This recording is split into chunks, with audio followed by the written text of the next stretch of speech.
बैठ जाइए, इधर बैठ जाइए।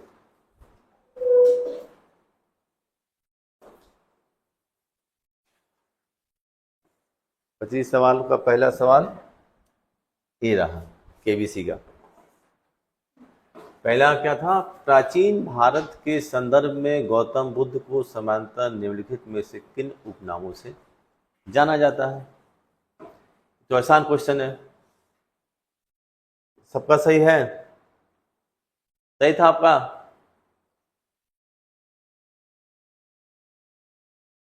तथागत थे, तथागत ज्ञान प्राप्त हुआ तो। शाक्य कुल के थे तो शाक्य मुनि कहा गया। मुनि बन गए थे ना, मुनि मुनि थे ना, परिव्राजक, मुनि, सन्यासी। आपको बताया गया था शुरू में जब हम वैदिक काल पढ़ रहे थे कि कौन थे। शर्मा नायपुत्र नहीं होंगे?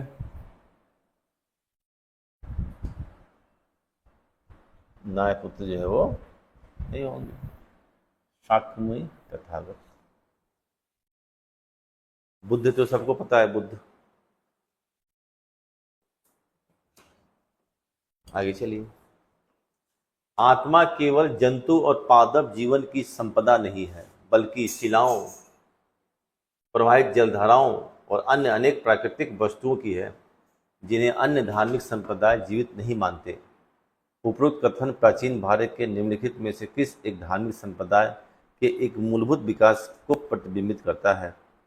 बौद्ध, शैव, वैष्णव, जैन। कौन सा है?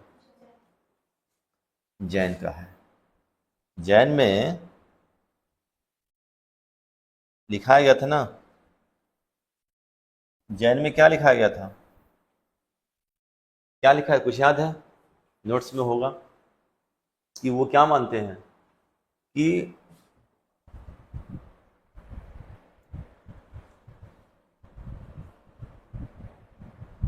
क्या है? आत्मा। आत्मा का मतलब क्या होता है? देखो, फिलॉसफी में हर जगह आत्मा तो रहेगी नहीं, चेतना होती है। इसका मतलब आत्मा खत्म, चेतना खत्म।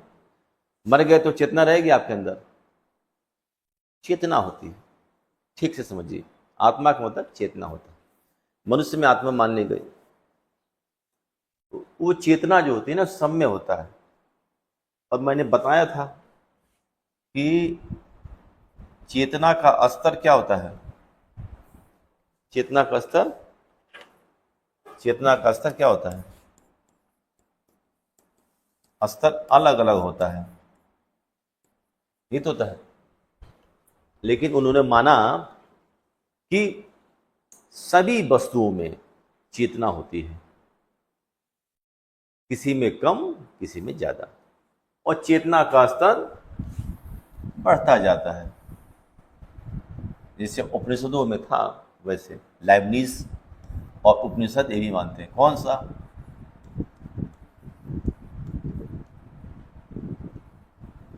और उपनिषद और जैन, याद कर लो, कोई पूछा जा सकता है कभी भी। तीनों एक ही तरह से हैं। ये तो पश्चात दार्शनिक हो गए, लाइबनीज, ठीक है ना, बुद्धिवादी दार्शनिक है ये, बुद्धिवादी हैं। लेकिन ये उपनिषद में माना क्या है? अन्नमय कोश, मनमय कोश, प्राणमय कोश, आनंदमय कोश। आनंदमय कोश का परम अवस्था में होगा। यानी कि लाइबनीज और उपनिषद भी ये मानते हैं कि जो सबसे निचले स्तर का जो जीव होगा, या जो भौतिक पदार्थ होगा जिसमें कोई आत्मा नहीं है, लेकिन उसमें भी चेतन है, लेकिन बहुत कम है। उसके ऊपर सूक्ष्म जीवों में चेतना है, उसके ऊपर जो और बड़े जीव हैं उसमें चेतना है, फिर मानव में चेतना है, और सबसे ऊपर कौन? सुनते नहीं हो आप लोग?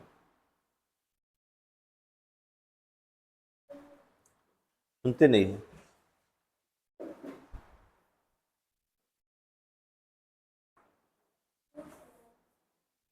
नहीं लगाया है? मगध कैसे होगा? मगध कभी सुना है नाम इस तरह का? देखो, कभी कभी ऐसा होता है ना, ऑप्शन से पकड़ते हैं। कलिंग धान कटक था नहीं, गंधार होगा नहीं, मगध होगा नहीं, पर कोई बात नहीं। उसे धान कटक है, एक जगह है, अमरावती है, अमरावती आंध्र प्रदेश में, वही धान कटक एक जगह है, प्राचीन जगह है। वर्तमान में क्या है, वो अमरावती है। इसी में हार्ट मैकेंजी ने जो है ना, हार्ट मैकेंजी ने इसकी खोज की थी। वहां पे अमरावती का स्तूप है, बहुत बड़ा स्तूप है, सफेद संगमरमर का बना हुआ है। ये आगे आएगा जब हम लोग सातवाहन पढ़ेंगे, लेकिन मैंने इसको बताया है, ये बताया है कहाँ मुझे नहीं पता है कि किस चैप्टर में मैंने इसको बताया है। हो सकता है कि बौद्ध में ही मैंने बताया हो, बौद्ध विस्तार में इसको बताया हो, आपने कहीं लिखा हो, गलती से लिख लिया कीजिए ना कभी कभी, तो उसमें है।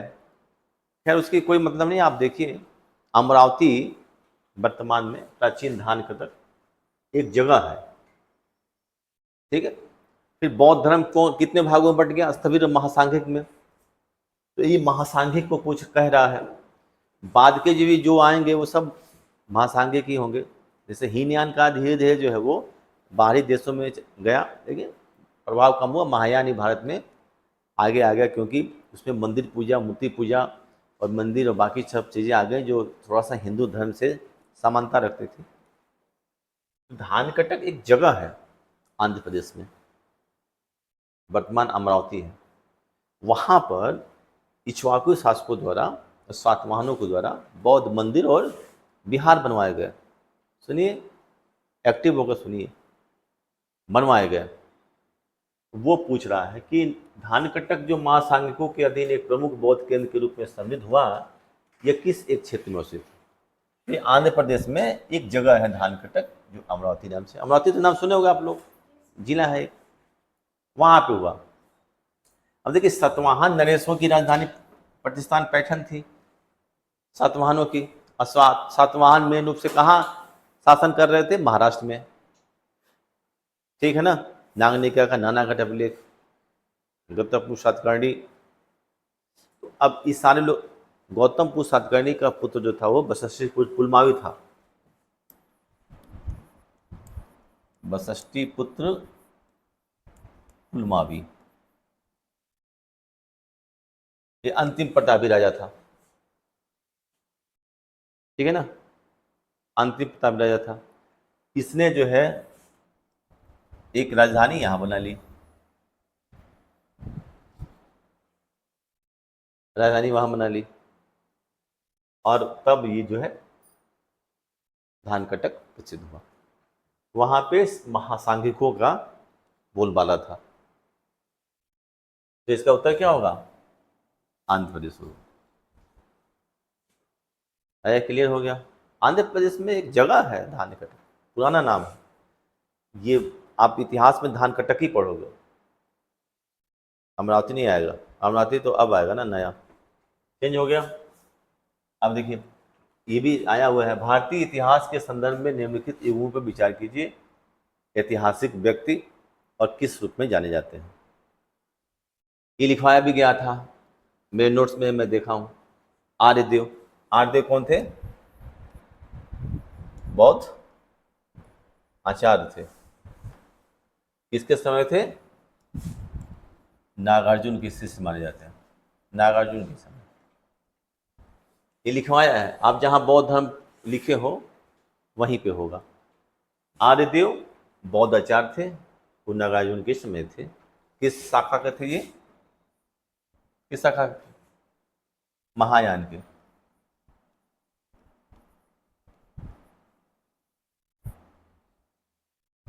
महायान के थे, लिखाया होगा मैंने जरूर, आर्यदेव। ये नहीं होगा, गलत हो गया ये। अब दूसरा है दिग्नाथ, बौद्ध विद्वान थे। इनकी कब से है, 6वीं शताब्दी, 540-50 के आसपास इनका जो था, इनका समय था। तो नाथ मुनि, आप लोग जानते हो, वैष्णव संत थे, जो 12 अलवार संत थे, उसमें नाथ मुनि भी थे, ठीक है। अलवार संतों में नाथ मुनि थे, तो वैष्णव थे, वो वैष्णव विद्वान थे। विद्वान में और भक्त होने में अंतर है। गीता में तीनों चीज दिया गया है, ज्ञान मार्ग, कर्म मार्ग और भक्ति मार्ग। और सबसे ज्यादा किसका स्थान दिया गया है? गीता सबसे ज्यादा किसको स्थान देगा? ज्ञान मार्ग को। अर्जुन को ज्ञान ही तो दिया जा रहा है, लड़ो, कोई तुम्हारा नहीं है, कोई अपना नहीं है। आत्मा क्या है? अमर है। आत्मा न मरती है न पैदा होती है, आत्मा शरीर को बदलती रहती है।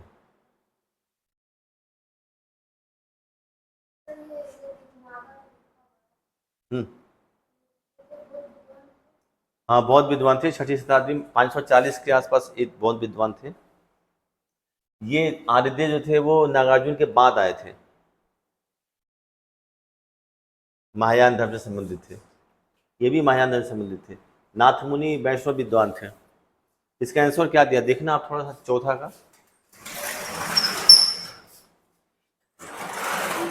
है? तो केवल दो में होगा, ये तो होंगे नहीं, ये तो यही दूसरे हैं। नाथ मुनि 12 अलवार। हम अलवार और नैनार कब पढ़ेंगे? जब पल्लव पढ़ेंगे।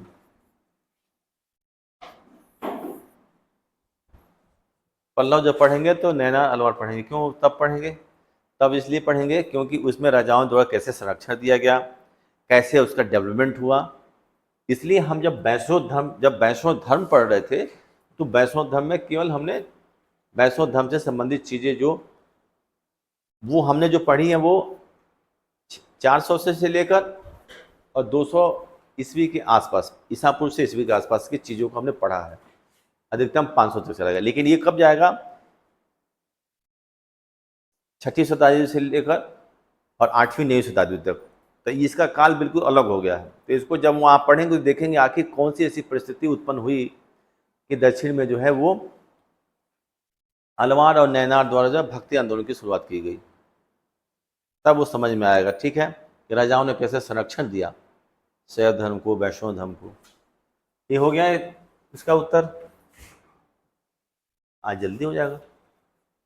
अब ये कह रहा है भारतीय इतिहास के संदर्भ में निम्नलिखित मूल्यांकों पर विचार कीजिए।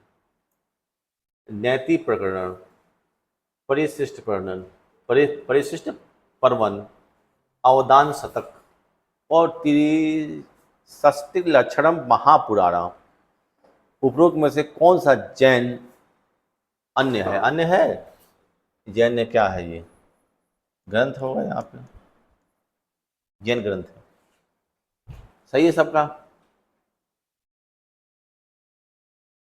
नहीं सही है, ये भी तो आया हुआ शायद है पहले का। अब देखिए, मैंने बताया था, लिखाया भी था, मुझे याद है, अवदान शतक। शतक मतलब क्या होता है? 100। इतना खोल के पढ़ा था। अवदान मतलब क्या होता है? कहानी, कथा। तो 100 कहानियों की जो पुस्तक है उसको क्या बोलते हैं हम? अवदान शतक। एक किससे संबंधित था? बताया था, बौद्ध भगवान से। ज्यादातर कहानियां किससे मिलती हैं? बौद्ध धर्म से। बौद्ध धर्म में बहुत कहानियां लिखी गई। ये हो गया। अच्छा, नीति प्रकरण, ये देखिए महाकात्यायन का ये भी लिखा गया था।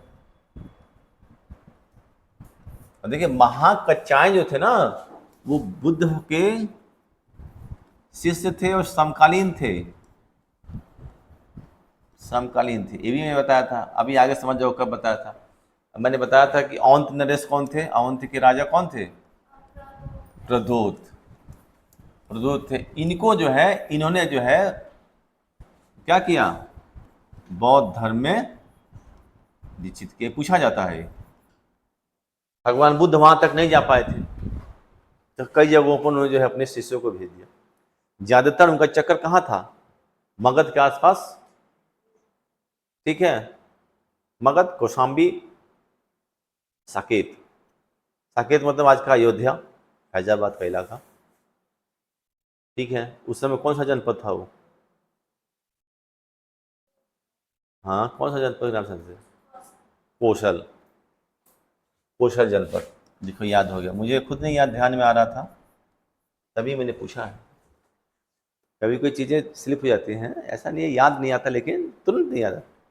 कौशल था, तो कौशल, मगध, ठीक है, अंग, कौशाम्बी, मतलब इसी क्षेत्र में रहते थे। ये कहाँ पड़ता था? अवंती नरेश प्रदूत कहाँ के राजा थे?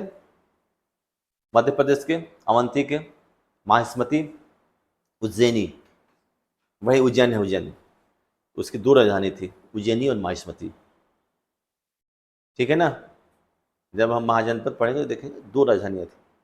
तो उनको दीक्षित करने के लिए महाकात्यायन जो है गए थे अवंतीनाथ प्रदूत को, और बुद्ध के शिष्य महाकात्यायन जो थे इनको बौद्ध धर्म में दीक्षित किए थे। ये वही थे महाकात्यायन जो जीवक था। जब वहां से तक्षशिला से पढ़ के आए, तक्षशिला बहुत पुराना है ना, सबसे प्राचीन विद्यालय था, पढ़ के आए तो इनको जो पाइल्स की बीमारी थी, पाइल्स की, तो बड़े बड़े इनको कहा गया कि एक आया है वो इलाज कर देगा आपका। ये बहुत बदमाश था राजा, आप जब पढ़ोगे तो देखोगे महाजनपद काल में राजा बहुत बदमाश था। तो कोई तैयार नहीं हुआ, फिर वो देखा गया तो राजा ने कहा कि इसको भगाओ, इसको, ये क्या इलाज करेगा। बड़े बड़े वृद्ध आए, बोला नहीं देख लेते हैं। फिर जीवक को गया, जीवक को जब पता चला कि हमको ये मार डालेगा, तो उन्होंने कहा कि ऐसा है महाराज, जितने चारों द्वार है ना, चारों द्वार मेरे लिए खुले रहेंगे, एक हमको वो बनवा दीजिए, क्या बोलते हैं उसको, पारिपत्र। पासपोर्ट को हिंदी में क्या बोलते हैं? मैं दे रहा था समीक्षा अधिकारी का मेंस, उसमें आया, आता था ना हिंदी से अंग्रेजी, तो उसमें दिया था पासपोर्ट। पासपोर्ट को क्या कहते हैं? पारिपत्र कहते हैं। गया 2 नंबर, 2 नंबर का आता उसमें। 30 हिंदी के क्वेश्चन होते हैं, 30 गुणे 2 60, और प्री में होता है 60 गुणे 1 इक्वल टू 60। यहाँ एक भी चूके तो गया 2 नंबर, पारिपत्र होता है। तो वही पासपोर्ट उस समय का बनवा दिया गया, और कहा गया कि चारों घोड़े तो बहुत नहीं थे, चारों जो है दरवाजों पर बहुत तेज चलने वाला हाथी रख दीजिए, और हाथी को चलाने वाला वो 24 घंटे तैयार रहे। और फिर जो चीज़ प्रदूत नहीं खाता था, घी वगैरह, उसमें मिला के उसको दिया गया, ठीक हो जाए। ठीक हो गया, ठीक हो गया, तो उस समय तो नहीं समझ पाया। जब वो महारानी ने उसको दिया 8,000 स्वर्ण मुद्राएं, उसकी जो है पुत्रवधु ने दिया, पुत्र ने दिया, सबने 8,000 दिया, 64,000 के आसपास जो है स्वर्ण मुद्राएं हो गई। कहाँ लेके जाए। जब उसको पता चला कि इसने मुझे घी खिला दिया है, अब वो खोजना शुरू किया गया कि जीवक कहाँ है, तो भाग गया हाथी लेकर। उसको घोड़े से पीछा किया गया, सैनिक घेर लिए, तो बोला अच्छा ठीक है चलते हैं, बैठो। सब बैठ गए। सबको पता था कि बहुत बड़ा विद्वान है जीवक, भगवान बुद्ध के वो क्या थे, शिष्य थे, और भगवान बुद्ध के चिकित्सक थे, और बिम्बिसार के चिकित्सक थे, मगध के थे। राजकुमार अभय ने उनको जो है उठाया था, जहाँ पे आग जलता था, भूर जिसको गाँव में बोलते हैं, वहाँ से उठाया था। कौवे उसको चोंच मार रहे थे, तो कहा ठीक है बैठो आराम से। भाई वो तो पता था, उसको पता था कि इस जंगल में कौन सी ऐसी औषधि है जिसको, आंवले का पेड़ था, मैं ऐसी कहानी है, आंवले का पेड़ था, आंवले के पेड़ पर गिरे होते नीचे, उसको ले आया, और किसी जड़ी थी जो भी पत्ती हुई, उसको जो है हाथ से निचोड़ के ऐसे, उसके रस नाखून में भर जाते हैं, उसको ऐसे ऐसे दबा दिया सबने, उतना ही काफ़ी था। बोला खाओ इसको, चलते हैं अभी। सब खा लिए, अचेत हो गए, भग गए। वो जीवक था यहाँ पे, वो महाकात्यायन वहाँ चला। कितनी कहानी हो गई। एक परिशिष्ट पर्व मैंने लिखाया था जब शुरू में, हेमचंद्र का है, और त्रिशष्टि महापुराण जो है वो जैन का है। त्रिशष्ट लक्षण, इसमें लक्षण क्या है, इसमें जो है जो जैन मुनि भिक्षु थे उनके आचार विचार संबंधी इसमें नियम दिए गए। तो कौन सा सही होगा? 2 और 4, 2 और 4, आप देखिए कौन सा आंसर इसमें आया है। दो चार है, यही होगा। आप लिख लेंगे तो कभी नहीं भूलेगा। ठीक है, आगे बढ़ते हैं। इसमें लिखा है भारत के धार्मिक इतिहास के संदर्भ में निम्नलिखित कथनों पर विचार कीजिए। स्थिरवादी महायान बौद्ध धर्म से संबंध रखते हैं। सही है ये? गलत है। कौन रखते हैं? संतोष यादव कुशीनगर। कौन रखते हैं? महासांघिक है, महासांघिक रखते हैं। ठीक है, और महासांघिक के क्या थे? लोग उत्तरवादी थे।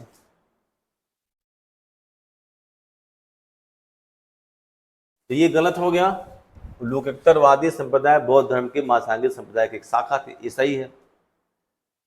दूसरा, महासांघिक फिर वही आ गया द्वारा बुद्ध के देवतारोपण ने महायान बौद्ध धर्म को प्रोत्साहित किया। ये भी पता है कि देवत्वारोपण, देवत्वारोपण हो गया। देवत्वारोपण किसने किया था? महायानों ने। हीनयान जो है वो मूर्ति पूजा नहीं करता था, उनके प्रतीक चिन्हों करता था, खड़ाओं का, पद चिन्हों का, कुंडल का, केस का, ये होता था ना। उसने नहीं माना। इसमें कौन सही होगा? दो तीन, दो तीन सही हो गया। अब आया 8वां क्वेश्चन। भारत के सांस्कृतिक इतिहास के संदर्भ में निम्नलिखित युगों पर विचार कीजिए। इसको कितने लोगों ने सही किया? एक आदमी ने, और किसी ने नहीं किया। कितना आसान था। क्या मतलब है पढ़ाने का, बताओ क्या इसमें है? देखो, भारत के सांस्कृतिक इतिहास के संदर्भ में निम्नलिखित युगों पर विचार कीजिए। ये तो हो गया, पूछ कर रहा है उपरोक्त युगों में से कौन से युग में सही सुमेलित नहीं है? अच्छा, सही सुमेलित नहीं है, सुमेलित है। अच्छा, तो इसमें कहीं डैश लगाया नहीं तो लगाया है परिव्राजक, ऐसे होगा। परित्यागी और भ्रमणकारी। परिव्राजक तो वही होते जो घूमते रहते थे, ठीक है ना। परिव्राजक जो घूमते रहते थे और सब कुछ घर द्वार माता पिता सबको त्याग कर और चारों ओर जो है वो घूमते रहते थे, जिसने बुद्ध के पहले अपने अपने मत व्यक्त किए। अब दूसरा आया श्रमण, यहां भी नहीं लगा हुआ है। श्रमण उच्च पद प्राप्त पुजारी थे। पुजारी थे क्या कोई? श्रमण परंपरा में पढ़ा था। श्रमण परंपरा में क्या होता है? श्रमण जो थे वो ब्राह्मण विरोधी थे, वैदिक कर्मकांडों के विरोधी थे। श्रमण, श्रमण क्या होते हैं? श्रमण भी उसी तरह होते हैं जैसे परिव्राजक होते हैं। वो गृह त्याग कर, सब कुछ त्याग कर भ्रमण करते हैं। कोई मिला आपको ऐसा? अजीत केश कंबली, भगवान बुद्ध, महावीर, ठीक है, मखपति गोशाल, मिला था। पकुत कच्चायन, ये लोग श्रमण परंपरा का थे। लेकिन ज़्यादा अतिवादी हो गई भगवान बुद्ध, और बुद्ध तो बहुत अच्छे थे, जैन में भी ज़्यादा अतिवादी हो गया। एकदम से जो है जीव जंतु की हत्या न करना, कृषि कार्य भी छोड़ दो, नग्न अवस्था में रहो। भगवान बुद्ध का थोड़ा सा मध्यम मार्ग था, भाई वस्त्र पहनो, सोच अच्छा रखो, थोड़ा बहुत युद्ध में घटनाएं होती हैं उसमें जाने जा सकती हैं, कृषि कार्य में जो हम कर रहे हैं उसमें जाएंगे, उससे कोई बहुत वो नहीं। लेकिन जैन में नहीं था। तो श्रमण वो थे जो गृह त्याग करके, सब कुछ त्याग करके सन्यासी होके समाज में घूमते थे और क्या करते थे? वर्णमय जो परंपरा था उसको विरोध करते थे कि ये जाति पात, छुआछूत, धार्मिक कर्मकांड, ये सब जो है वो ठीक नहीं है। इसलिए देखो उन्होंने विरोध करते करते कहाँ चले गए, देख रहे हो आप? विरोध करते करते कहाँ चले गए? बिल्कुल उल्टा चले गए। उन्होंने ये कहा कि कोई कर्म का कोई प्रभाव नहीं पड़ता, चाहे आप जैसा कर्म करो, चोरी का, डकैती का, कोई प्रभाव नहीं पड़ता। ठीक है ना। घोर अक्रियावादी, अक्रियावादी, ये आया है सिद्धांत ना, मिले थे आपको कहीं? अक्रियावादी, घोर अक्रियावादी, भौतिकवादी, ये सब थे। खुद का चैन, अजीत केशकम्बली, मठपति कुशाल, सब इसी तरह के थे। कोई बिल्कुल भौतिक था, कोई एकदम चरम सीमा तक चला गया था। अतिक्रियावादी मतलब कि एकदम से कोई मतलब नहीं है कर्मों का, कर्मों का कोई फल नहीं होता है। हत्या करो, लूट करो, बलात्कार करो, अगले जन्म में इसका कोई प्रभाव नहीं पड़ता। तो वो हो गए श्रवण। और उपासक तो जानते हो, उपासक बौद्ध धर्म के साधारण अनुयायी थे। ठीक है, भिक्षु हो जाएंगे, जो भिक्षु हो गए वो भिक्षु हो जाएंगे, उपासक हो जाएंगे। तो इसमें कौन होगा? पहला और तीसरा ये हो गया। अब आया कौन सा? भारतीय इतिहास के संदर्भ में निम्नलिखित में से कौन सा भावी बुद्ध है जो संसार की रक्षा हेतु अवतरित होंगे? ठीक है, ये सही है किसी का? भावी बुद्ध किसे माना गया? मैत्रेय को। ऐसा माना गया कि जब संसार में पाप होगा तो पाप को समाप्त करने के लिए, पाप होगा या अविद्या होगी, वो इसको समाप्त करने के लिए मैत्रेय जो है, जो भावी बुद्ध है, वो जन्म लेंगे। ये लोग कौन है?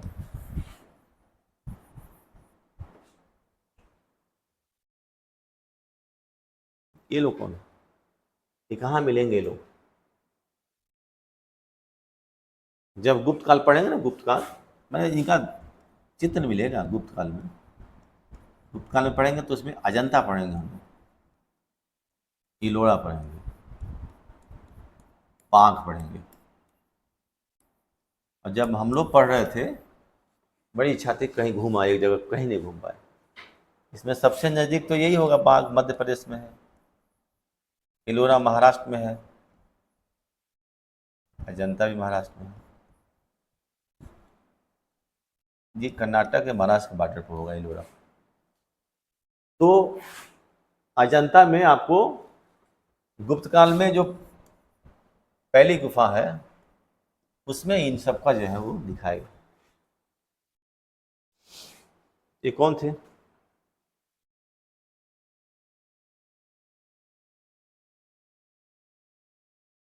कौन थे महायान में? जिसको आप बताओ, जो महायान में मोक्ष प्राप्त कर लिया और जीवित है, उसको क्या कहते थे? हाँ, नहीं, कहते कहते उसको, जो निर्वाण प्राप्त कर लेता था और फिर समाज के लिए जो है वो यहीं रहकर, और फिर आगे जो है वो थेरावादी।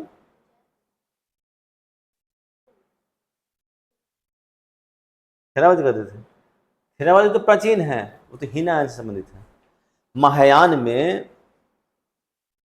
ऐसे लोग जो अपनी मोक्ष प्राप्त कर लेते थे, ज्ञान प्राप्त करने के बाद भी इस संसार में रहते थे और संसार में रहकर लोगों के सुख दुख के लिए और आगे के लोगों के लिए और उनके जो है उत्थान के लिए कार्य करते थे। उन्हें क्या कहा गया है?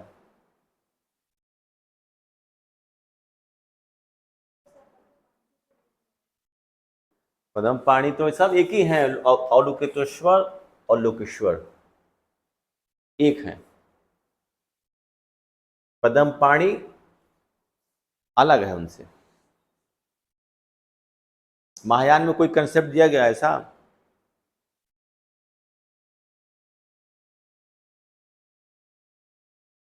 नहीं लिखाया मैंने, देखो लिखाया होगा, नोट देखो, लिखो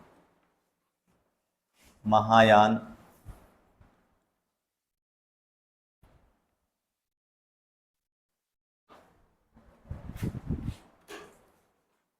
जल्दी से देखो।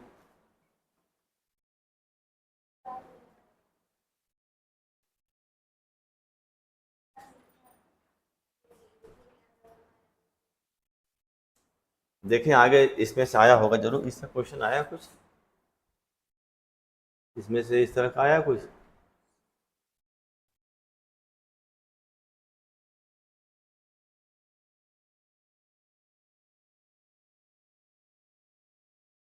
नहीं आया इसमें? हाँ,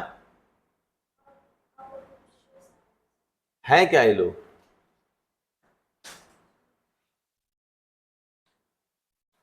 ये देखो आया है बोधिसत्व, आया तो है। अब इधर आते हैं, बोधिसत्व थे। ये सब क्या है? बोधिसत्व है। ऐसे लोग जिनको ज्ञान प्राप्त हो गया और संसार में तब तक टिके रहेंगे जब तक कि सभी का जो है कल्याण ना हो जाए, सभी को ज्ञान प्राप्ति मोक्ष न प्राप्त हो जाए। ऐसी कल्पना की गई थी महायान में। इनको क्या कहा गया? बोधिसत्व। तो अलौकितेश्वर, लोकेश्वर, पद्मपाणि क्या थे? बोधिसत्व थे। इनका चित्र कहाँ मिलता है? अजंता की गुफाओं में मिलता है। ठीक है। और बोधिसत्व कल्पना किसमें की गई है? महायान बौद्ध धर्म में। ठीक है। तो ये आपको मिलेंगे, पद्मपाणि, ये सब लोग मिलेंगे। इसमें कौन सा सुनेगा? मैत्रेय। ठीक है। मैत्रेय जो भावी बुद्ध थे, जो इनका जन्म होगा, कब होगा? जब आप लोग पाप करोगे तब। आगे है कि भारत की धार्मिक प्रथाओं के संदर्भ में स्थानकवासी संप्रदाय का संबंध किससे है? स्थानकवासी, हाँ? स्थानकवासी किससे संबंधित है? जैन धर्म से। एक बार पता ना कहीं पूछा यूपीएससी का, यापनी संप्रदाय, ये अपनी संप्रदाय आया था क्या कभी? ये अपनी संप्रदाय भी इसी से संबंधित है, जैन धर्म से। अब देखो ये स्थानकवासी क्या होते थे? स्थानकवासी जो है ये भी जैन मैथ को मानने वाले थे। ये क्या थे? दिगंबर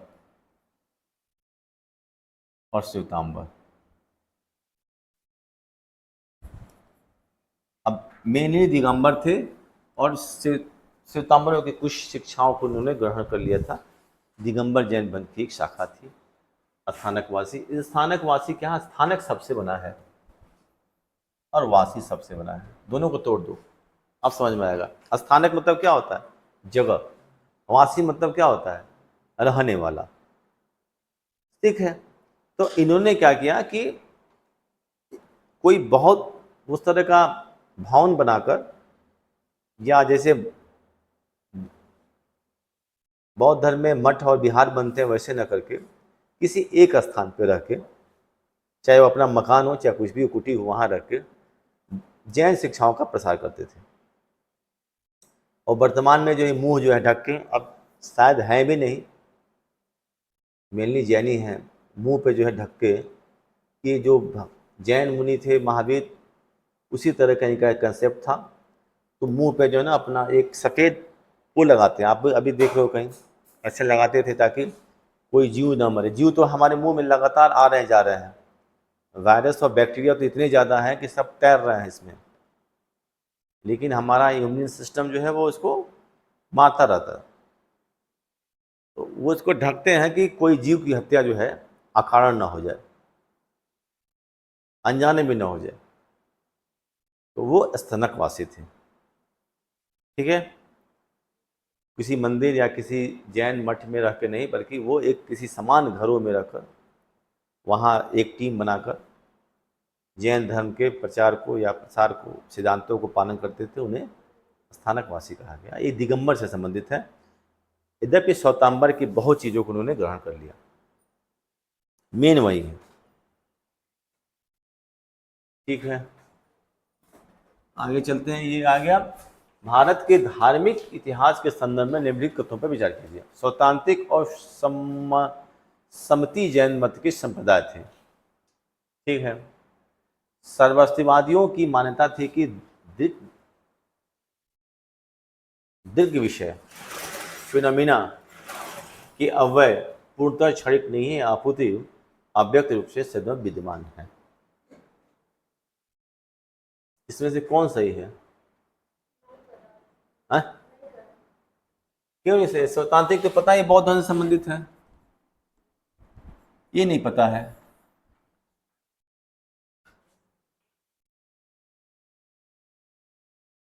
तो ये तो एकदम स्पष्ट है, ये तो सबको पता है ना, स्वतांत्रिक जो है वो बौद्ध से संबंधित है, ये तो सिंपल सी बात है, तब कैसे गलत हो गया? अब ये कह रहे हैं स्वतांत्रिक और समिति जैन मत के संप्रदाय है, तो ये यहीं से पकड़ा गया कि नहीं है, पहला गलत हो गया। अभी समिति है कि नहीं ये देखोगे बाद में। समिति है, जैन धर्म से संबंधित है वो, समिति जो है लिख लो, समिति जो है जैन धर्म से संबंधित है। इसमें कोई और देखें कुछ डिटेल है तो बता दे, नहीं तो मुझे नहीं पता ज़्यादा इसके बारे में। कई संप्रदाय धीरे धीरे निकले थे। समिति है, देखो समिति धर्म जो है ना ये जैन संप्रदाय से है, ये पुद्गल को मानता है, यह श्रवण से निकला हुआ है। देखो इसमें क्या है, इसमें ये है ना कि हम लोग पढ़े थे पुद्गल कर्ण, पुद्गल पढ़े थे हम लोग। ये पुद्गल को सत्य मानता है और ये मानता है कि पुद्गल कोणों का नाश नहीं होता, पुद्गल ही शाश्वत है, जो पुद्गल का है शाश्वत है। अब आप उसको रोक के बाहर कर दो, निर्जना और संबरा कर लो, उससे आप मोक्ष प्राप्त कर लो, लेकिन ये शाश्वत, सही बात है, ये तो रहेंगे ही। तो ये संप्रदाय में, सम्मति संप्रदाय में पुद्गल को जो है विशेष महत्व दिया गया। इसके आगे पूछेंगे नहीं, इतना पूछ सकता है कभी भी कि समिति जो है किस संप्रदाय से संबंधित है। तो ये देखो एक मिल गया, समिति जैन धर्म से संबंधित है, उधर यापनी मिल गया, और एक स्थानकवाद से भी मिल गया, ये मिला, किधर गया?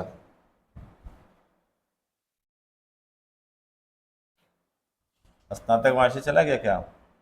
ये 3 संप्रदाय आपको मिल गए। अब दूसरा ये कह रहा है कि सर्वास्तिवादियों की मान्यता थी कि दीर्घ विषय फिनोमिना के अवयव जो होते हैं वो क्षणिक नहीं है, अपितु अव्यक्त रूप से सदा विद्यमान रहते हैं।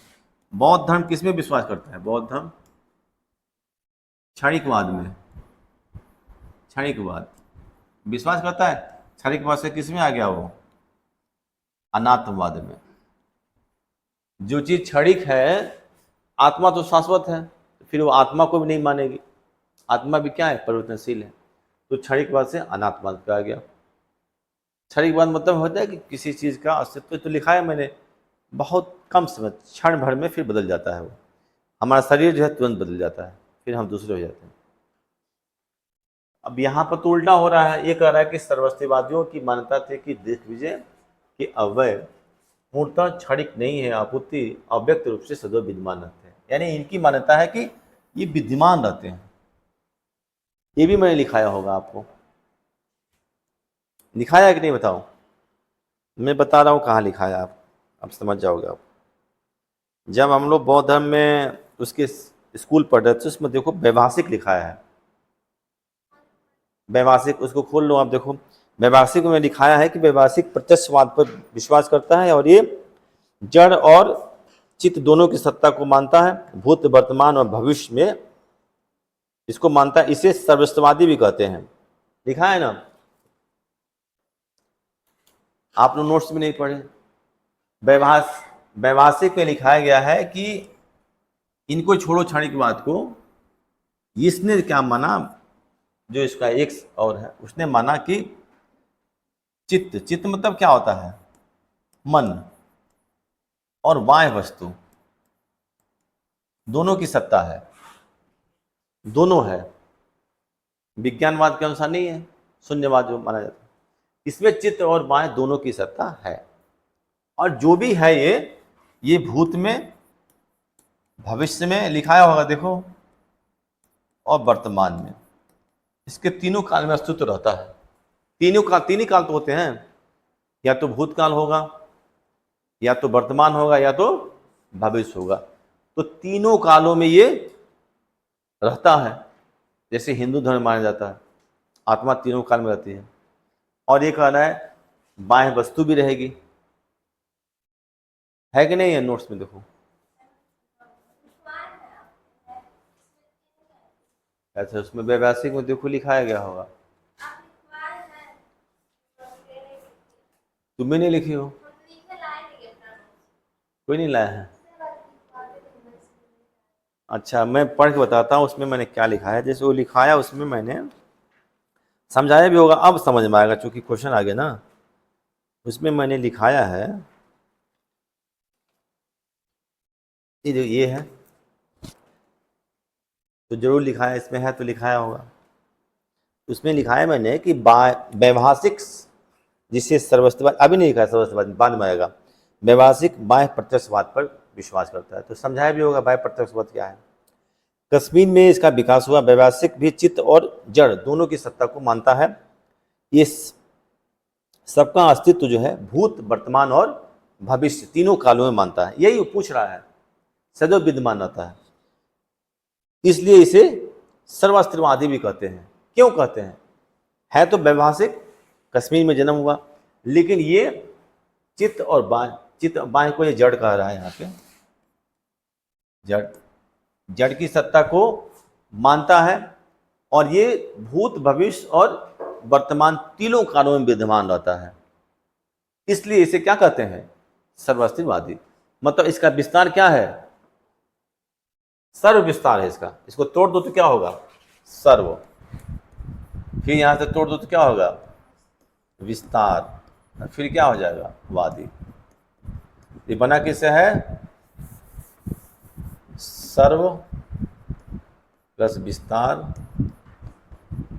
और प्लस मानने वाले क्या हो गए इसके? वादी। तो हो गया सर्व विस्तारवादी, यानी कि इसका अस्तित्व भूत, भविष्य सब में रहता है। जब आपका नोट्स आएगा तो आप लिख लेना, उसमें से वो मिल जाएगा। इसमें से कौन सही है? दूसरा सही है। अब आया कि निम्नलिखित राज्यों में से किनका संबंध बुद्ध के जीवन से था? आसान है, सबका सही होगा। अवंती से था, गंधार से था, कौशल से था। मैंने अभी बताया थोड़ी देर पहले, कौशल और जाति रहते थे। कौशल नरेश प्रसेनजीत थे और मगध नरेश बिंबसार थे। फिर अजातशत्रु भी इनके समा करे थे, बिंबसार मर गए तो। गंधार कहाँ है? ये पाकिस्तान में है। यहाँ के राजा महाभारत में स्वप्नी थे। अवंती कहाँ है? ये मध्य प्रदेश में है। वही तो है, और ये प्रद्योत थे यहाँ के राजा। तो यही सही है, कौशल और मगध। बाकी जगह वो जा नहीं पाए।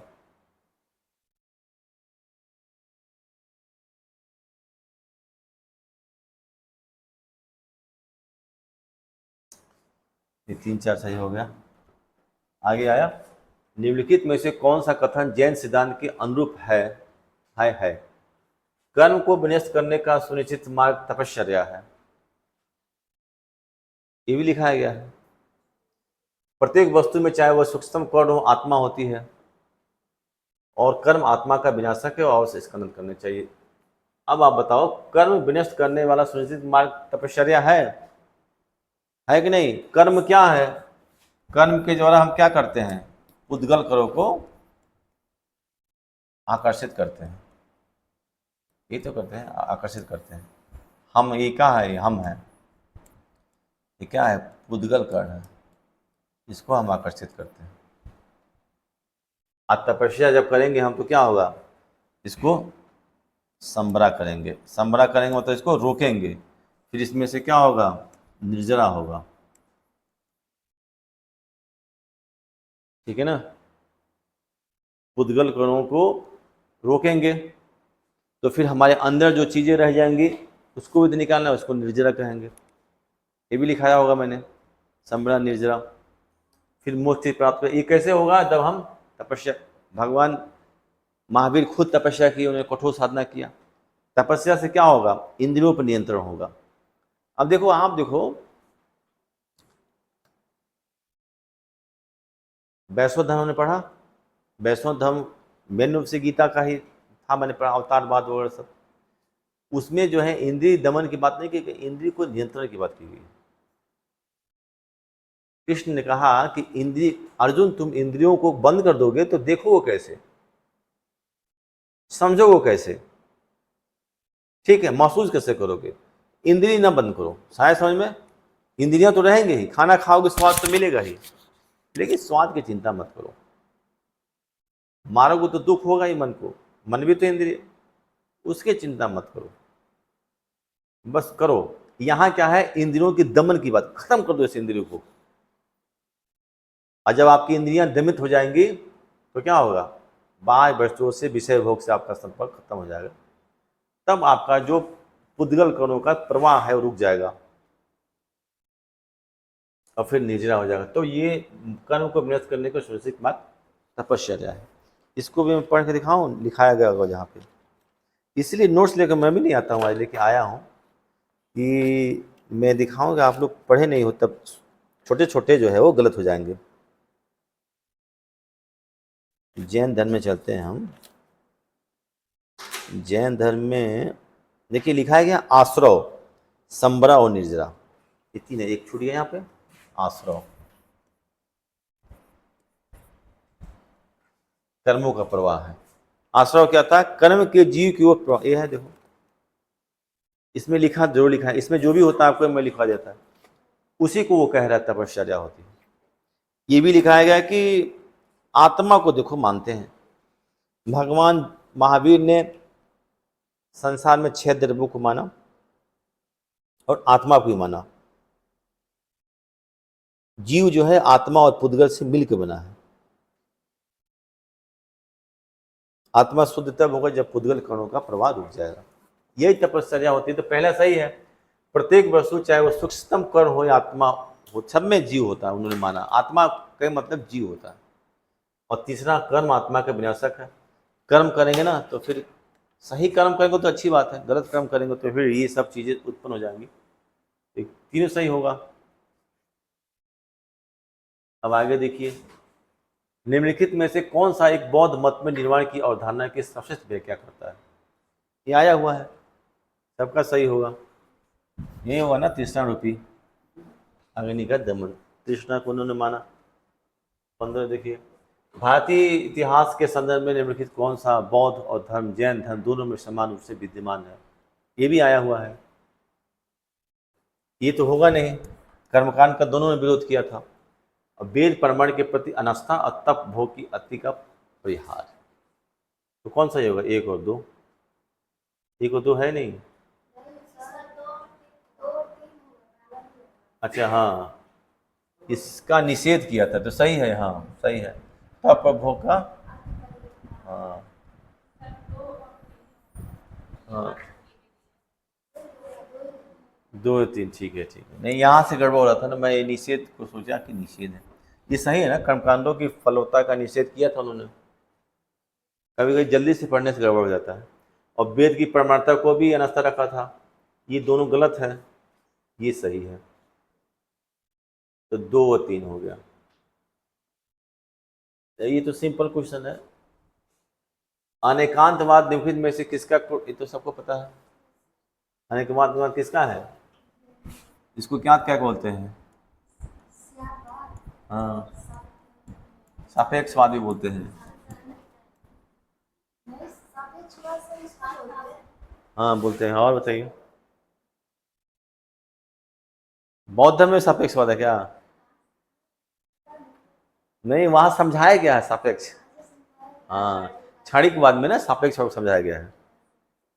अनेकांतवाद है, शादवाद है, सापेक्षवाद है, ये सब है ज्ञान को प्राप्त करने का, शुद्ध ज्ञान प्राप्त करने का एक तरीका है, जिसको सप्तभंगी न्याय कहते हैं ना। हाँ, इसको ये भी कहते हैं सप्तभंगी न्याय। और क्या है, सप्तांग सिद्धांत भी कहते हैं। इसमें से कुछ भी पूछ सकता है, ठीक है।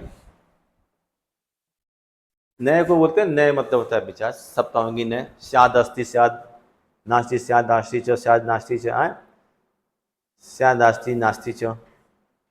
ऐसे है कि है नहीं है भी है और नहीं भी है। एक दृष्टिकोण से है, एक दृष्टिकोण से नहीं है, एक दृष्टिकोण से है भी, एक दृष्टिकोण से नहीं भी है। और जब सब प्रकाश डाल लेंगे उसके बाद से भी वो चीज है तो मतलब वो है। घड़े में जाकर हाथ डाल दिया, उसमें पानी मिल गया तो क्या होगा, घड़ा है। तो सतभंगी नहीं इससे संबंधित है, तो आसान है, कभी पूछा जा सकता है, कितनी बार पता ना आया है क्वेश्चन।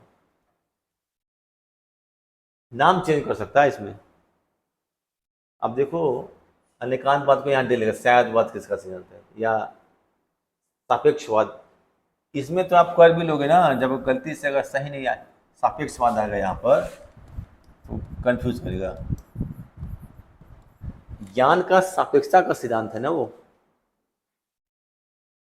हम देख रहे हैं कि इस दृष्टिकोण से है, इस दृष्टिकोण से नहीं, सापेक्ष है कि नहीं, वो किसी के सापेक्ष है वो ज्ञान, इससे ज्यादा नाम नहीं आएगा। प्राचीन जैन धर्म के संबंध में निम्नलिखित कथनों में कौन सा एक सही है? स्थल भाव के नेतृत्व में दक्षिण भारत में जैन धर्म का प्रचार हुआ, ये सही है? नहीं, कौन था वो? भाद्रभाव।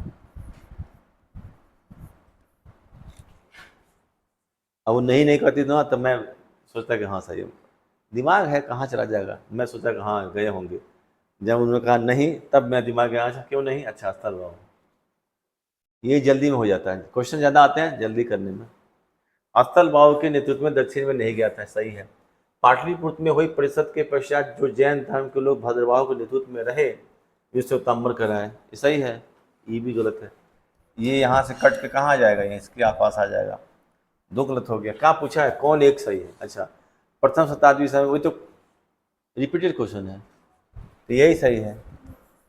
तब उसको क्या देखना है, तो कई बार आया हो। हाँ आ गया था, ये तो बहुत बड़ा है ये। अच्छा ये भी आया, परवन। अच्छा देख लेते, परवन क्या है? भारतीय परवन नामक समारोह आयोजित किया जाता था। संघ परिनायक और धर्म तथा विनय विषयों पर एक एक वक्ता को चुनने का अवसर होता था। परवन में ऐसा तो नहीं होता था। वर्षा ऋतु के दौरान मठों में प्रवास के समय भिक्षु द्वारा किए गए अपराधों को स्वीकारोक्ति का अवसर होता था, ये सही है, भी सही है। पातिमोख होता था एक, इसको लिखवाया कि नहीं, पातिमोख लिखवाया। कसाई लिखवाया, कसाय,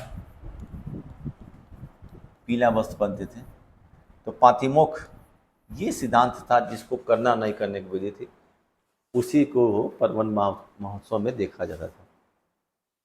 तो ये गलत हो गया, इसको पढ़ने के नए व्यक्तियों को बौद्ध संघ में प्रवेश देने के समारोह होता था, जिसे उसका सिर मुड़ाया जाता था। इसको क्या बोलते थे? पीला वस्त्र कसाय धारण करते थे। पीला वस्त्र को क्या बोलते थे? कसाय।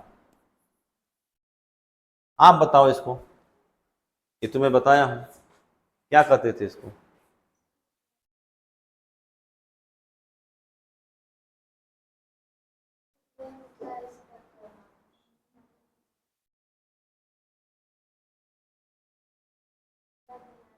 हाँ आप देखो, ये सही बताया, उपनयन होता है उसमें। इसमें क्या होता है बौद्ध धर्म में? बौद्ध में क्या होता है? ये होता था, किसी नए व्यक्ति को बौद्ध संघ में प्रवेश लेने का समारोह होता था। इन्होंने पूछा था, आपने क्या कहा था उसको? प्रवज्या, हाँ प्रवज्या, प्रवज्या। तो मैंने कहा था प्रवज्या नहीं होगा, प्रवज्या जब गृह त्याग दिया कहीं जाने के लिए, तब प्रवज्या हुआ। जैसे हमने छोड़ दिया, चलेंगे इलाहाबाद स्कूल, इलाहाबाद विश्वविद्यालय में एडमिशन लेंगे, तो मान लिया गया कि मैं पढ़ने के लिए निकल गया, अब बात जाके इलाहाबाद में जुआ खेलने लगा, तब तक शिक्षा शुरू नहीं हुई। जब वहाँ हम जाएंगे तो इसको क्या बोलते थे? उपनयन, और बौद्ध धर्म में इसको बोलते थे उपसंपदा। यही है ना, याद आया, लिखाया भी है मैंने, उपसंपदा। तो कोई व्यक्ति जब बौद्ध धर्म में प्रवेश करने के लिए घर से गृह त्याग करता था, माता पिता को छोड़कर, तो उसको बोलते थे प्रवज्या। और जब वो जाकर स्कूल में शिक्षा के लिए मठ में जब शामिल होता था कसाय वस्त्र पहन के, तब उसको बोलते थे उपसंपदा। बौद्ध धर्म का उपसंपदा हिंदू धर्म के उपनयन संस्कार के तहत है। उपनयन संस्कार में क्या होता है? उपनयन आज तो नहीं होता, आज तो हो जाता है ऐसे भी। उपनयन संस्कार के बाद, भाई 29 हो गए, उपनयन संस्कार के बाद 17 हो गए, उपनयन स्पीड बढ़ा देंगे। उपनयन संस्कार के बाद क्या होता था कि वो व्यक्ति जो है कहाँ जाता था? गुरुकुल में। गुरुकुल में, उसको बोलते थे गुरुकुल। गुरुकुल में शिक्षा ग्रहण करने के लिए जाता था। और उपसंपदा में देखो, दोनों बराबर करके लिख लो, बहुत आसान रहेगा, याद रहेगा हमेशा। हिंदू धर्म का उपनयन संस्कार, बौद्ध धर्म का उपसंपदा संस्कार। अब देखो इसने पकड़ लिया, मुझे भी नहीं याद आ रहा था भाई। याद रहता है कभी कभी, नहीं रिकॉर्ड नहीं होता। जैसे उसने बोला ना सर हिंदू धर्म का उपनयन संस्कार, तो मुझे बौद्ध धर्म का उपसंपदा आ गया। अच्छा, ऑप्शन पकड़ने में आसान होगा, जब उसमें क्वेश्चन आएंगे तो उसमें लिखा होगा ना उपसंपदा, जैसे आपके दिमाग में एक उपसंपदा जो है उपनयन संस्कार, तुरंत आ जाएगा, हाँ ठीक ठीक ठीक। तो ये उपनयन संस्कार था। और आषाढ़ की पूर्णिमा के अगले दिन बौद्ध भिक्षुओं के एकत्र होने का अवसर होता था, जब वर्षा ऋतु के आगामी 4 महीनों के लिए ये होता नहीं था, ठीक है ना। ये अगले दिन भी नहीं होता था, पूर्णिमा के दिन ही होता था। आषाढ़ की पूर्णिमा के दिन ही बौद्ध भिक्षुओं को एकत्र करके और उसमें प्रवेश कराया जाता था, ठीक है। वर्षा ऋतु में आप एक जगह रहोगे, तो वो सही है। पहले आया था 19, चलो भागो जल्दी से। कथन है जैन धर्म में अहिंसा पर बल ने कृषक को जैन धर्म में अपनाने से रोका, सही है, सही है। देखो आज भी जो जैन धर्म को मानते हैं वो कृषक कहाँ है? वो व्यापारी है, क्या है? व्यापारी। और इसने एक दूसरा क्या है? कृषि में कीटों और पीड़कों की हत्या होना शामिल है, तो दोनों सही है। अब यहां से पढ़ो, कृषि में कीटकों या पीड़कों की हत्या होना शामिल है, इसलिए जैन धर्म की अहिंसा पर कहाँ चला गया? जैन धर्म की अहिंसा पर बल कृषकों को जैन धर्म अपनाने से रोक दिया। ऐसा नहीं है, कुछ मान भी सकते हैं, लेकिन उस समय तो बिल्कुल नहीं मानते होंगे जब बुद्ध महावीर जब कहे होंगे कि भाई इस तरह से होता है। जो मुंह पर कपड़ा बांध ले रहा है कि कोई बैक्टीरिया न प्रवेश कर जाए, वो कृषि कार्य करेगा? कृषि कार्य में तो आंख से दिखाई देने वाले जीव भी मरते हैं। सांप मर गया कहीं, घोंघे मर गए, मेढक दब गए, कुचल गए, मरते कि नहीं? चूहा मर गया, चूहा तो भाग जाते हैं, कई जीव उसमें मरते हैं। केंचुआ पता ना कितना मर जाता है। आजकल खेती करो आप, लाखों की संख्या में केंचुए मर जाएंगे। अब वो जैन धर्म का आदमी देखेगा उसको, बाप रे बाप, मर जाएगा वो। जो आंख से, और न देखने वाले तो कितने जो है वो अनगिनत मर गए होंगे। ये इसलिए नहीं माना गया। व्यापारी इसको, ये तो नया क्वेश्चन आया है। अब देखिए, अष्टांग मार्ग का संकल्पना अंग है, ये भी कर दिया आप लोगों ने। किसका? हाँ, धम्म चक्र सूत्र। किसका? दोनों सही है। हाँ, उसमें क्या दिया है? हाँ ये यार दोनों सही है ना। देखो ऐसे आप एसएसआर जीनी को ऐसे पढ़ते हैं हम, कैसे आप समझ जाओ। आज पहले आप इसको पढ़ोगे ना कारण को, और फिर उधर की तरफ जाओगे। तो कृषि में कीटों या पीड़कों की हत्या होना शामिल था, इसलिए जैन धर्म ने में कृषकों को जैन धर्म अपनाने से रोक दिया। अगर दोनों बैठ जा रहा था ठीक है, अगर लोगों ऐसा नहीं आ रहा है तो बताओ गलत है, ठीक है ना। तो दोनों, इसीलिए इसने ऐसा किया, ऐसे पढ़ा जाता है उसको। आगे भी क्वेश्चन आएंगे तो ऐसे ही पढ़ेंगे। धर्मचक्र प्रवर्तन सूत्र का विषय वस्तु है ना, इसी से संबंधित है। महापरिनिर्वाण का है नहीं, दिव्योदान तो एक किताब है, दीप वंश भी किताब है। दीप वंश में लिखाया था मैंने ना, दीप वंश और महावंश। कौन सी किताब है ये, भूल गए? सिंगली किताब है, श्रीलंका में लिखी गई है। लिखाया है मैंने, मत लिखो आप, नोट्स में होगा। दीपवंश और महावंश सिंगली किताबें हैं, जिसमें अशोक के बारे में विस्तृत चर्चा की गई है। दीपवंश और महावंश।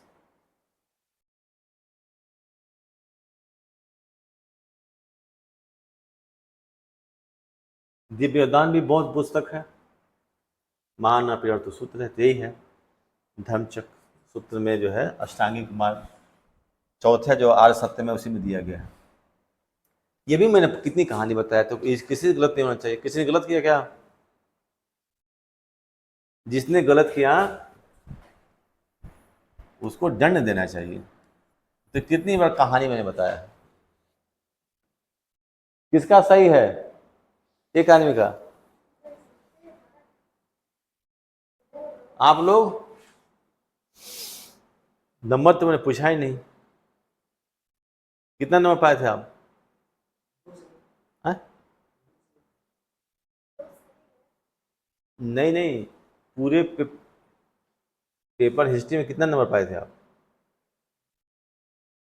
नहीं पता। आप आए थे? कितना पाए थे? हाँ? 6 क्वेश्चन से होगा काम? आपका कितना सही था? आपका? आपका 19? आपका? नहीं आए थी। ठीक है, नहीं आई थी तो जानबूझ कर नहीं आना ठीक नहीं। देखो मैंने बताया था कि मिलिन प्नोह जो है, ये लिखा गया, किसने लिखा था? नागसेन ने। कितनी बार कहानी लिखा है। कब मैंने पढ़ाया था? मुझे याद है, जब मैं बौद्ध धर्म की आत्मा पढ़ा रहा था, आत्मा पढ़ा था, मैंने इनसे पूछा था, मुझे ये भी याद था किससे मैंने पूछा था। तो मैंने पूछा था, तो मैं आत्मा को कैसे बता रहा था, फिर मैंने इन्होंने कहा कि आत्मा सर 5 स्कंदों की क्या है? संघात है। 5 स्कंदों से बनी हुई है, बनी हुई है। तब मैंने कहा कि जब मिलिंद प्रश्न नागसेन था, कि मिलिंद था, राजा था, ठीक है ना, हिंद एवं शासक था। वो जब आया था इनसे मिलने के लिए नागसेन से, तब उसका जो है वार्ता हुआ मिलिंद प्रश्न में आया था। उसने पूछा कि आत्मा क्या है, तो उन्होंने कहा कि आप आराम से पहले बैठिए, गुड़ खाइए, पानी पीजिए। और तब चर्चा हुई, उसमें उसने पूछा कि ये बताओ कि क्या रथ को हम, चक्के को रथ कहेंगे? तो मिलिंद ने कहा कि नहीं, चक्के को रथ कैसे कहेंगे। अच्छा, घोड़े को रथ कहेंगे? नहीं। फिर सारथी को रथ कहेंगे? नहीं। किसी को रथ कहोगे क्या आप? सारथी वहां खड़ा है तो कहोगे रथ है? चक्का वहां खोल कर रख दिया तो कहोगे रथ है? नहीं कहोगे ना। घोड़े वहां चल रहे हो तो कहोगे रथ है? जब सब मिल जाएगा तो क्या होगा? वो रथ होगा। और अपने किताब मिलिंद प्नोह में, वो किताब है एक किसकी? नागसेन की, बहुत बिच्छू थे। नागसेन की किताब है, उसमें मिलिंद और इनके बीच का प्रश्न है, मेनांडर का। उसमें आत्मा को बताया गया कि सभी चीजों का संघात है। तो मैंने कहानी कई बार बताया है। तो मिलिंद प्नोह जो है वो नागसेन की पुस्तक है, नागसेन ने लिखा था इसको, मिलिंद प्रश्न। मिलिंद प्नोह में तो होता है प्रश्न, प्नोह जो है वो।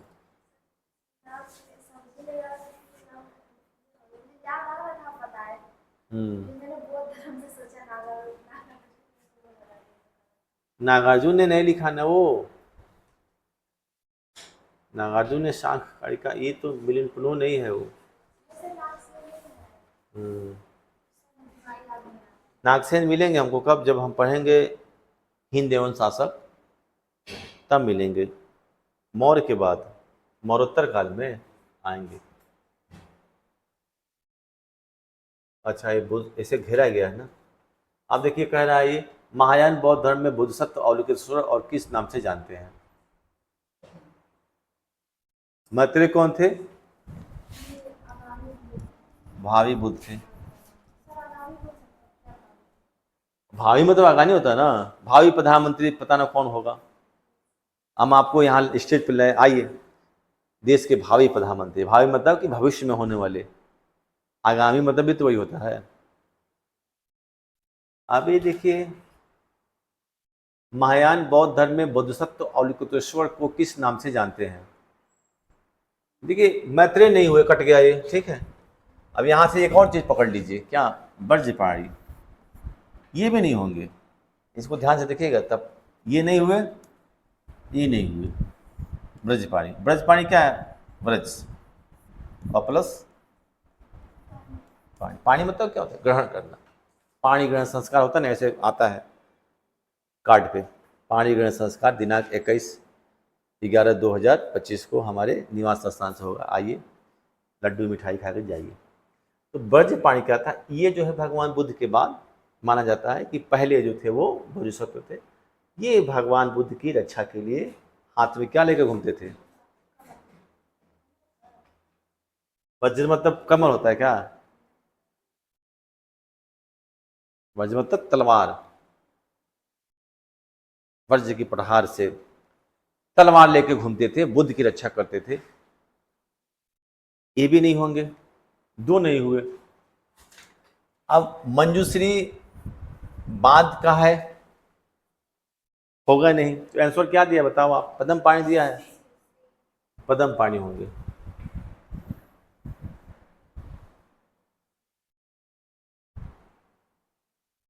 ठीक है ना। मंजूश्री मूल कल्प एक रचना भी है, बाद में लिखी गई है, बहुत बाद में। पद्म पाणी होंगे। एक और इनके संबंधित है, आगे आएगा तो देखेंगे, ध्यान नहीं आ रहा है। ये 3-4 लोग जो हैं उन्हीं से संबंधित है, सब एक ही हैं, अलग अलग रूप में उनको देखा गया। तो ये मैत्रेय, ब्रजपाणी, मंजूश्री होंगे, पद्म पाणी होंगे। अगला आया, निम्नलिखित में से कौन सा आरंभिक जैन साहित्य का भाग नहीं है? अच्छा, थेरी गाथा तो वो हो जाएगा। थेरी गाथा किससे संबंधित है? बौद्ध से, बौद्ध धर्म से संबंधित है। और ये जो है थेरी है और गाथा है। गाथा मतलब क्या होता है? गाथा मतलब कहानी, गीत, गीत होता है। गाथा सप्तशती आ गया, हाल ने लिखा था उसको। हाल कौन थे? हाल ने उसको लिखा था। तो ये बौद्ध जो है ना, वो थेरी गाथा जो है, थेरी गाथा जो था वो बौद्ध धर्म से संबंधित है। इसमें जो है भिक्षुणियाँ जो थी ना, भिक्षुणियाँ शायद वही गाना गाती थी, मतलब जो भजन गाती थी उसका संकलन किया गया है। ये किससे संबंधित है? शुद्ध पिटक से। शुद्ध पिटक का एक भाग है कोई, उससे संबंधित है। खुदक निकाय है क्या? देखो, खुदक निकाय, खुदक मैंने उसका भाग लिखाया था, पहले लिखाया था। आप उस दिन नहीं आए थे, आप भी नहीं आए थे, नहीं आए थे, तो उसमें मैंने लिखाया था। फिर हमको मिलता नहीं है बाद में ना, पता ना किधर किधर चला जाता है। हाँ, खुदक निकाय है ये। खुदक निकाय है, दिग्ग निकाय है, मज्जी निकाय है, अंगुत्तर निकाय है। 5 निकाय में लिखाया था उसका। आप जब घर जाओगे तो नोट्स में मिलेगा आपको, ठीक है ना। उसी का एक भाग है, क्या है ये लिखा है? थेरी गाथा, खुदक निकाय का।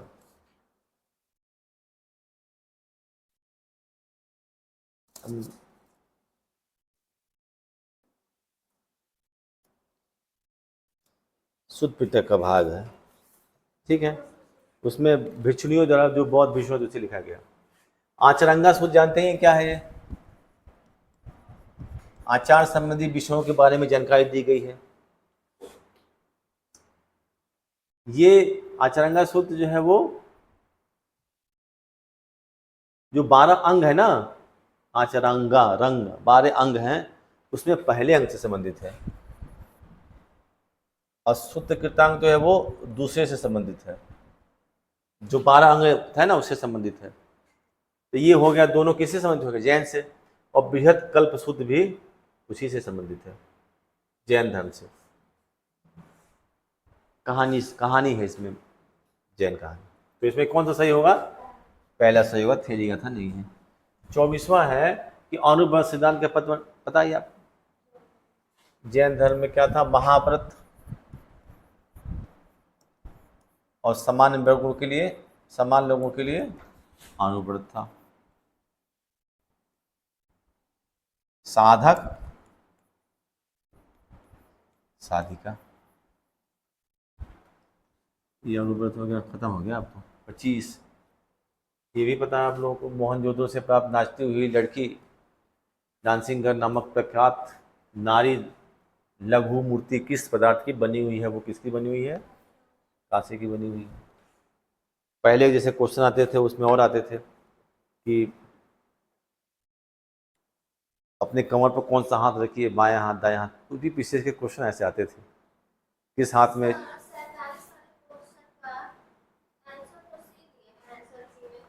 47, हाँ?